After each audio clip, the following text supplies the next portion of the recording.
Welcome to Steelers Weekly. I'm your host, Brian Schmidt. With me, as always, former Pittsburgh Steeler wide receiver, Dwight Stone. Dwight, how you doing tonight? We're doing good, buddy. We're doing good. We got 80-degree weather here in Charlotte. I can't complain at all. Oh, we got 80. We hit 87 today here in Texas. What? Hit 87, and now there's a cold front moving through. So by tomorrow, we will be about 65 degrees for a high. Sound like us over here. So it's about to get going. If you don't like the weather, wait 5 minutes. It'll change. It'll change. Yeah, I think that's where we're at. So coming off the bye week, we've got the big rivalry, Baltimore Ravens. Oh, yes. Ravens are sitting right now at 3-4. Interesting 3-4 in that they won their first 3 games, and now they've lost their last 4. Wow. Kind of give me your thoughts on Baltimore and kind of what you've seen and what you expect out of them. You know, one thing I know that last time I recall, Steve Smith got hurt in one of the game, and he made a comment to one of the defensive back. I guess he played with in Carolina. He thought it was a cheap shot or something to that sense. And I know he's up, but he's on the injury list. He didn't practice because of his ankle. And also you got Mike Wallace. That's going to feel very unusual for him to go from Pittsburgh, hating a team such as the Ravens in football, and now he's on the other side looking at his former teammates. And he made a comment that it's hard for him to flip a switch and hate the Pittsburgh Steelers. So he said he don't consider that a rivalry for him that plays old team. Yeah, I mean, an interesting football team. I spent a little bit of time kind of looking at them, and I was looking at statistically, Flacco has not been very good, but really, quite honestly, exactly. Mike Wallace leads the team in yards. I mean, he's got 35 catches. Excuse me, but he's not the weapon he once was. Exactly, I agree on that. They've got a pretty good tight end in Dennis Pitta, 38 catches, leads the team in catches. He's a good tight end, but he's certainly not a, he's certainly not a Gronk. He's certainly not one of the top tight ends in the league. I mean, he's up there, but I mean, he's not one of those big guys that, it's just not a lot of. Even Steven Smith, I mean, he's had 27 catches this year in 5 games, but I mean, he's not the Steve Smith of old. Exactly. Not a lot of, Flacco doesn't have a lot of weapons. He's completing 61% of his passes, but he's thrown 5 touchdowns, 6 interceptions. Terrence West is running back, and he's had 424 yards rushing. But again, just nothing dynamic about their offense. I know they fired their offensive coordinator.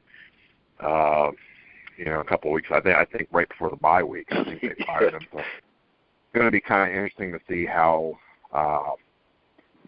what differences, what changes they've made coming into this. Defensively, this is a team that certainly not the Baltimore Ravens defense of old. Still a good defense, but not that Ravens defense that we saw for years that was just punishing downhill. Oh, yes. You had trouble moving the football against. That's not that team. An interesting team. Again, when you talk about first three games of the season with wins, and then they go they've lost the last 4. So this is a big game for them. Obviously. They're still in the race. This is a big game. This is one they have to have really to get themselves, in that position to be in the race to win the division. And so I think, a big game, maybe in some ways a bigger game for Baltimore than Pittsburgh. Would you agree? You're right. I mean, they lost 4 in a row. You start doubting everything you're doing. You're wondering, like, okay, now what are we doing wrong, and how can we correct it? We need it, and it comes at the time where Pittsburgh has lost 2 in a row, and they're looking like, okay, they're in our conference. They're 4-3. We're 3-4. We all and Cincinnati, and it's 3-4. They're looking at we can go 4-4 with Pittsburgh if they win. That's their whole idea. That's the thing they've been waiting on to get back on track. And Pittsburgh needs this game. I mean, not as bad as Baltimore needs it. Maybe a good win for the Ravens if they got it. Maybe even a bigger win for the Steelers to get ahead in that conference because, like you said, a loss here and a loss there, before you know it, you'll be on the outside looking in if you want to be careful. This is a big game for Pittsburgh as well. I agree. I mean, I think it's bigger for Baltimore and Pittsburgh, but this is a big one for Pittsburgh. You've had that 2-game slide. Right now, as we do the show on Wednesday, all signs point that Ben is going to play, and I want to talk about that here in a second. But this is one for Pittsburgh that's a big game. You got to have. You got to put yourself at 5-3, and you got to put yourself in a position that you're not chasing anybody, nobody's even with you. You want to keep, at least a game up on everybody and keep that good relationship. Obviously the Bengals with the tie this week. I mean, that tie. Everybody gets upset about a tie in the NFL, but that tie can work against you or it can work for you. So yes, it can. Certainly, that's a big situation right there. Let's talk a little bit about Ben coming back. Yes. If he does come back, is it too soon? It's too soon in the sense that I would have him on the sideline just in case the game is not going in our favor. But if I could, and I will really hold him out one more week, because one more week can give him, for the rest of the year. If you go out there and you get banged on it, it's never really going to heal 100%. It only going to be 100% anyway, but that's going to be aggravating him for the rest of the year. And you don't want that. You rather take that, come on, guys, we got to do a rah-rah. We got to take this game for the Gipper. We got to win this game without bringing Ben in. And that would be an outstanding situation. But I would have Ben on the side there in uniform, prepared, ready to go. But Suggs said he ain't buying the drama. He said he ain't going to fall trap to, Ben not playing. He said this is a first-place game, battle for first place. And he said he believes Ben's going to play. And so he's not falling, like, okay, Ben's not going to play because Ben's a competitor, and he wants to be out there. Yeah, if I had to put money on it, my money is that he would play. And the reason I believe that is, as you said, A, he is a competitor, and B, we talked about this at length last week. Right now, this Steelers football team, really, quite honestly, lives and dies with Ben Roethlisberger. There you go. You said that. And I, as we talked about last week, I don't know if that's always good that everything is so dependent upon one guy, but it really is with right now. And he's the kind of guy, and we've seen this year in and year out, where I think he pushes himself to come back as quickly as possible because he knows we are going to go as he goes. Now, my concern coming into this game, if he plays, is this. He has had a history of coming back from injury, and his first game back being very average to very below average. What do you feel the Steelers have to do to win this football game, provided Ben plays and provided he doesn't play? What's the game plan as far as you're concerned? The man behind him, Bell. If you can get Bell going, and I think between Bell and Jesse James, the short passes, moving the ball, not their offense is killing people on the Ravens, but if you can just keep feeding the ball. You got D'Angelo too. Give them two guys. Let them run. Give them a chance. Let the line show that hey, it's gonna be one of them old school games. It ain't gonna be one of those high flying that everybody came to see. It's gonna be an ugly, slow game that we're gonna run. We're gonna take the short passes. If something's deep, we may try it, but we're not gonna let Ben hold the ball long enough for somebody to go back there and hit him. The fast routes, get rid of the ball so Ben don't have to take those licks if he's in there. And that's the key. You just run the ball, continue to slowly, don't rush up to the huddle, take your time, use the clock, make the clock your favor. Man, that way you can keep Ben off his back. You don't want Ben to start getting hit because, like you said, he's rusty when he comes back. I think the short passes and Bell and Williams running the ball behind him will do it all for him. I agree. You have to, in this situation, and this comes on Ben a little bit too, since he calls a lot of the plays on his own. Yes, that's right. He's got to allow Bell and the other people around him to take the pressure off of himself.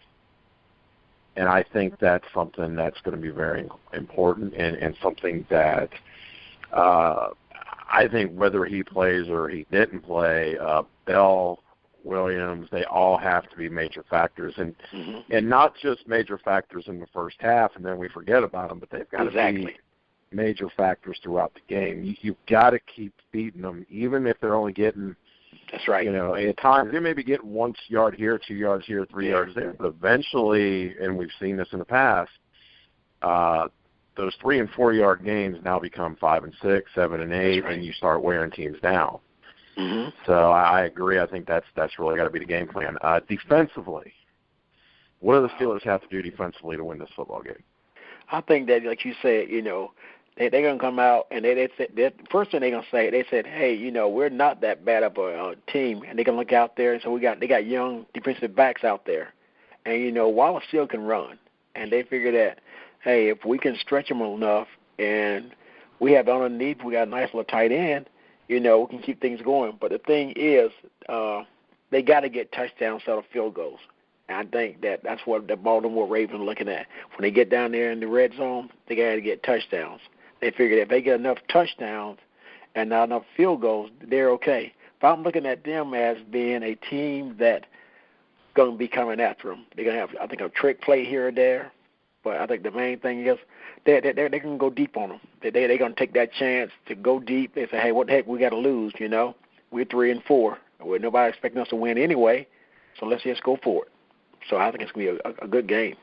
Yeah, to me it comes down to, and in the past we have done this on both sides of the fence.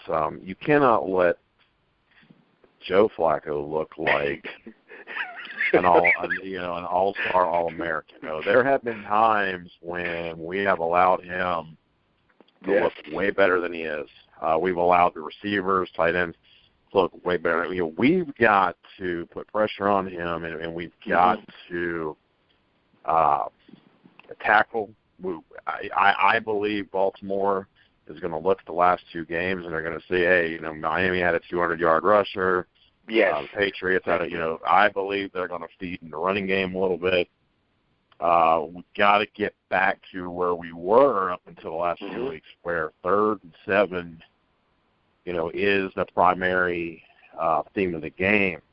When you get teams in 3rd and 7, there's so much that you can do. Exactly. But we've got to do a better job of taking things away from them. And so I think that is going to be a real key to this football game. I think everything offensively, I think, is always one thing, but I think defensively is the key to this game. We cannot allow a Baltimore offense that has been very average all year to look like the New England Patriots. And that to me is the biggest thing. I mean, we allowed Miami to look way better than they were offensively. The Patriots are the Patriots, and I thought defensively, we played okay against the Patriots. I didn't think we played badly, but I think in the second half, I didn't feel like we we were playing. Now, some of that I put on the offense. I think the offense put defense. But, in football, you got to step up. Defense got to step up. Offense got to step up. When one's not running on all cylinders, you got to step up on that other side and make plays. And so I think that's really going to be the key defensively. We've got to not allow them to run the ball. We've got to put them in that 3rd and 7, 3rd and long situation that allows us to dictate what we do. I am with you on that. I'm excited about it. I feel like this is, as I said, I think this is a bigger must-win for the Ravens, but, it's a must-win for us. We got to get this game. You come out of this 5-3, and they're sitting at, a 3-5. Exactly. Yeah, that's a good situation to be. We still have one left with Cincinnati. So there's a lot of good things that come out of this. So with that, what's your prediction? What do you see happening? I'm looking at this game will be a physical game, and it's not gonna be one of those games that everybody's gonna say, "Oh man, this is." I think it'll be one of the best games they had for a while, and I think it's gonna be between the kickers. The kickers are gonna decide this game. I hate to put it like that because Flacco and company are trying their best to imitate the Patriots. So I'm looking at scores being 21-18 Steelers, and it's gonna be like a fourth quarter field goal to win it. Yeah, I'm with you. I like I like Pittsburgh winning this game 21-17. I feel like that this is a good game to really come out and let Bell shine. I think this is a game defensively. I think this is a game, the Steelers defense, again, which with now we've got guys getting healthy again. This is a game that the Steelers defense allows them to get some confidence back. That's it. There you go. And I think this is a situation where you've got to come into this game, a 21-17 win. That's a way of getting confidence back, playing well, not allowing them to run all over, not allowing the tight end to be a big factor. To me, that's going to be the key, is defensively down, the Steelers going out and doing a great job of getting back to where we were in the first part of the season. Yeah. I think this is a great opportunity against a team that offensively is not very good. Mm-mm. And you've got that opportunity to make something happen. Yeah, I'm with you on every bit of that. So, well, little quick show this week, but, I think that, certainly it's going to be a great week to get back on a winning track. Yeah. Dwight, any final words for everybody? Well, I just thank God everybody had that health and strength. Everybody's doing good, and we need this win. Like you said, it's a not a do or die, but it's a must game to win. If that sounds right, but yes, it's not a do or die, but it's a must game to win. I agree, and everybody check out some of the other shows on Growing Truth. We've got 49ers, we've got Rams, we've got Bengals, Green Bay Packers, we've got college football, we've got Canadian football, we've got boxing, we got baseball, we got basketball. We are touching a lot of different subjects. There's a lot of great shows you can download on iTunes. You can download on Spreaker, on the website. So there's a lot of great things for people to listen to. So definitely get out there and listen. And Dwight, always good. And we will do this again next week. So with that, I'm going to shut everything down, and I hope everybody has a great weekend and everybody enjoys the game. Go Steelers, and we will talk to everybody next week.